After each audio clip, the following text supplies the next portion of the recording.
Hello, and welcome to Channel Zero TV with John and John. I'm John, And I'm John. and tonight we're going to do something a little bit different. It's not so much a particular show or program, but an event that took place 60 years ago, the vast Wasteland speech by Newton Minow, then head of the FCC. John, do you want to explain a little bit about what this speech was and its significance? Well, Newton D. Minow was a Kennedy appointee to be the head of the FCC, and at a meeting of the National Association of Broadcasters, which was quite literally in those days like the television media's College of Cardinals, he tucked into them about the various junk cluttering up the primetime television schedule. He referred to television as, quote unquote, a vast wasteland. Now, he qualified that in various ways, but I mean, he has to be one of the few examples of an FCC commissioner willing to talk to broadcasters about content, or really in this case, not so much what they were broadcasting, but what they weren't broadcasting. Yeah, I can read a couple quotes from his speech that sort of stood the test of time. It was the vast wasteland phrase is something that's still remembered, but he wasn't completely condemnatory. He began by talking about when television is good, nothing, not the theater, not the magazines or newspapers, nothing is better. But then he goes on to talk about what television is like in 1961, where quoting him, he says, "You'll see a procession of game shows, formula comedies about totally unbelievable families, blood and thunder, mayhem, violence, sadism, murder, Western bad men, Western good men, private eyes, gangsters, more violence in cartoons, and endless commercials, many screaming, cajoling, and offending, and most of all, boredom. True, you'll see a few things you will enjoy, but they will be very few, very, very few, and you'll think I exaggerate. I only ask that you try it." And I believe actually he got this quote from a journalist who had to watch 20 hours straight of television and came up with the phrase, I think it was vast wasteland of junk, which shortened to vast wasteland. Yes, the journalist was named John Bartlow Martin, who started out as a speechwriter for Illinois governor and presidential candidate Adlai Stevenson. And he is the one, as you said, who passed this idea along to Newton Minow. Newton Minow, meanwhile, was a partner of Stevens in a Chicago law firm. So it's very caught up with the sort of obviously the politics of the early 60s, but also the changing economics of television and what that meant for what was broadcast that also took place starting in the early 60s. And we'll get back to that. But before that, we want to share with you a show from that era, which is about a totally unbelievable family, one of the sitcoms. He was probably complaining about if not directly, at least this sort of type of programming. So when we come back, we'll talk a little bit more about Newton Minow, the vast wasteland, and what came after.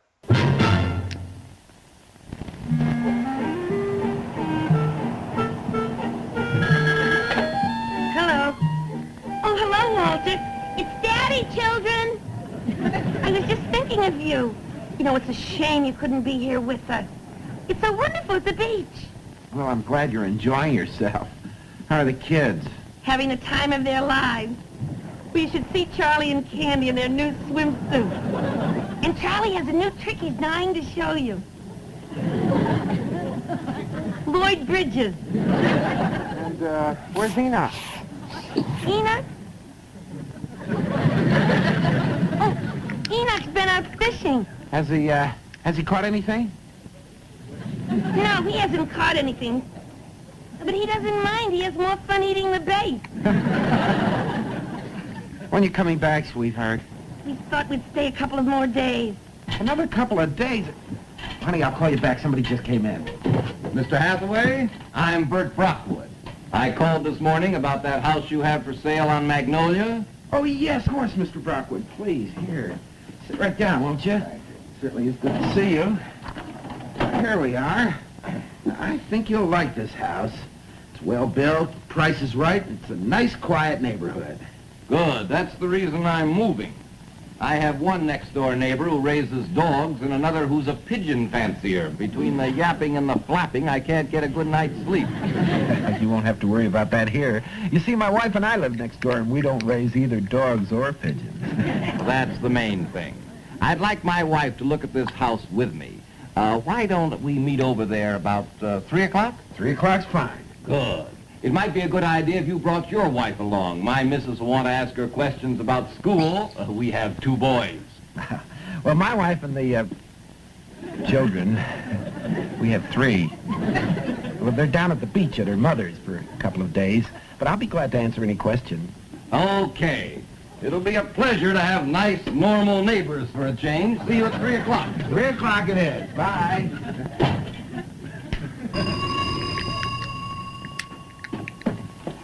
Halfway Realty Company. Oh, Eleanor, I was just going to call you back. Walter, I've been thinking it's awfully selfish of us to stay here at Mother's another 2 days and leave you all alone. Now, honey, that's not being selfish at all. You stay for a couple of days. Promise me you will. Well, if you really want us to. I do. Now, listen, I'll call you back tomorrow. Fine. I love you, honey. Love you. Bye. Bye. Poor Daddy. He misses us something fierce, but he's so unselfish. I know. Let's drive home today and surprise him. If we leave right now, we can be home by 3 o'clock.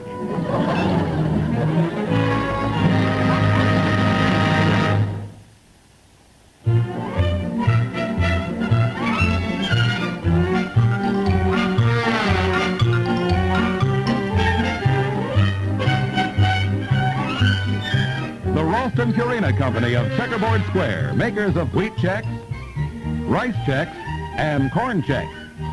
With all 3 a new Chex Mates, presents The Hathaways, starring Peggy Cass, co-starring Jack Weston, and featuring the Marquis Chimps. So what could possibly go wrong? You know, I really, really wish Newton D. Minow had just added a line to that speech about anthropoid abuse, because I can't watch anything like that anymore without feeling this great deal of sympathy and concern for these poor chimpanzees. Would you have loved to have been in the pitch meeting when somebody suggested a sitcom with parents who are oblivious to the fact that their children are forming chimps?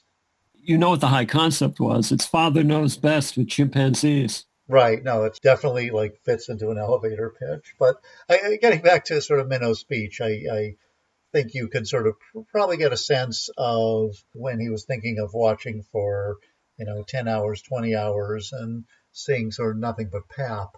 This was an era when there was really some deep changes going on in television. I mean, you had shows that sort of stood the test of time, I Love Lucy, even the Western sort of Have Gun Will Travel. I think Twilight Zone was playing, and I think he may have actually referred to that specifically as an area of quality television yet. But you also have shows that seem to be kind of playing for the masses. John, can you talk a little bit about sort of what was happening in the early 60s that might have led to this transition from probably the television that Minow was watching in the 50s to what he was sort of overseeing in the 60s? Well, the schedule went from being mostly performed live to being pre-filmed on 35 millimeter. That added costs to the production bottom line so that, the resulting broadcasts had to make more money to cover those costs, which meant suddenly the ratings mattered. The ratings always mattered, obviously, but now they really, really mattered because they were also setting the ad rates for the commercial slots, and because the TV also at this time is transitioning away from embedded sponsors, although apparently the Hathaways did have an embedded sponsor in the form of Ralston Purina breakfast cereals. They were going toward a format where they simply sold ad space in individual blocks. So that also put pressure on producing, higher and higher ratings so they could charge more money for the commercials, which meant that, instantly you had to regress towards the mean. And that meant more shows that more eyeballs were watching, like Westerns, like stuff like the Hathaways, like, the Beverly Hillbillies, et cetera, et cetera, et cetera. Both sides and squeezed out some of the quality as time went on. And I think, television was still a new enough medium. Obviously, entertainment sort of went from filmed live, largely theatrical performances to the recorded, as you said, more expensive productions, but ones that were starting to experiment with camera angles and sort of the things we take for granted in television now. I think, Minnow was thinking of television as something that was captivating such large parts of the population that there should be a public service component to it. And Exactly. back then, actually, there was no public television. News broadcasts were, I believe, sort of 15 minutes a night. There was a lot of negative reaction on the part of broadcasters to his speech. I think Sherman Schwartz from Gilligan's Island fame named the ship the SS Minnow that the castaways were stranded on after him. So that was his response to it. But I would say, probably two of the bigger impacts. One, the networks did move to a half-hour news broadcast format that continues to this day. And then also, he set in motion a set of events that probably culminated in the signing of Public Broadcasting Act in 1967. Yes, indeed. The last great burst of legislative innovation as part of LBJ's Great Society. His speech at the time of the signature talks about greater and greater sort of public service, public sector things happening as a result of that. And he even touches on a time when via computers people would communicate to each other across the span of the continent, doctors supervising operations remotely. And it's, oddly enough, a pretty good prophecy of the internet. Yeah, no, I sort of was thinking. I mean, if one of Minnow's other legacies was establishment of the UHF broadcast network, which ironically is where you and I discovered Gilligan's Island when we were children. And Lost in Space and Star Trek and I Love Lucy. Exactly, the sort of rerun networks. But it would be interesting. I mean, he's still alive, and it'd be interesting. And still practicing law. Yeah, no, live and kicking, and I think he's doing some work for Singapore. But to a certain extent, the thing that he was really advocating with the speech was not government control over content, but sort of broadening of the type of contents available. And obviously, his dreams come true. It'd be interesting to see what he thinks about now.